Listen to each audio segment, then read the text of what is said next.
Hey guys, about to go do a winter flight. Just wanted to give you a quick breakdown of all the gear that I use for winter flying. This is something I've been chasing for about 4 years, and I think I kind of got it refined. So first of all, I wear my normal t-shirt and pants. If it's going to be anything under about 25 degrees, I'll put long johns under my pants, maybe even under 30. And then for my shirt, I'll do something like this Under Armour long sleeve shirt to keep my core warm.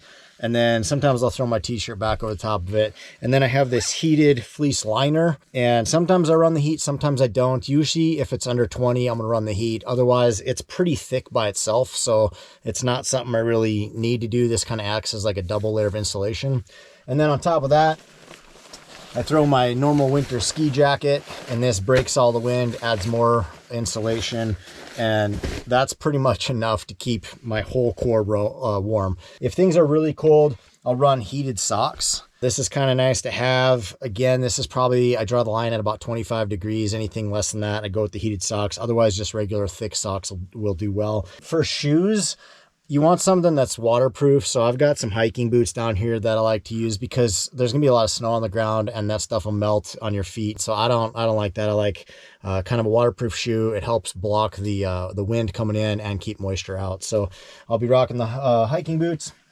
For my head, sometimes I use like a fleece neck gaiter, and sometimes I go with more of a balaclava setup. If it's really cold, I like the fleece. My helmet covers my ears and all that, but again, I can pull that up over my mouth, but this kind of nice thin clava allows me to kind of cover my top of my head as well. So I'm probably going to run this one today. It's about 28 degrees right now. For gloves, this is the most intense part, and probably the part that has the most conversation online on what to do. A lot of people try to do a one glove situation, and I've not found anything that works for that. You need to retain dexterity, but extremities have the poorest blood flow, and besides that, your hands are above your heart, so your fingertips are just going to get smoked. So you have wind coming in, you have your hands above your heart, you already have, it's the extremities, and you need dexterity. So this is the worst of all things, and I can't think of a single winter sport that has that same setup going. I mean, all things are against us here. So what I've kind of decided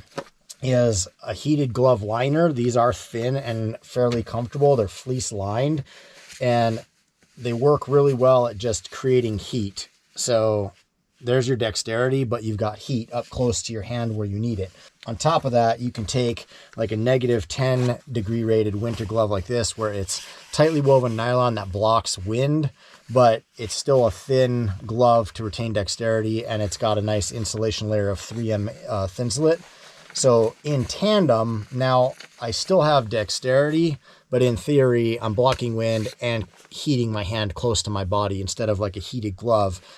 This gives me the best of both worlds. And then I run goggles on my helmet setup for winter flying specifically. A lot of times in the summer, I just run my sunglasses, but goggles, of course, will allow me to seal up my face, keep air off of a significant portion of my face, whatever my helmet doesn't, and then I can pull that neck gaiter up or that balaclava up to cover my mouth and nose when it's really cold.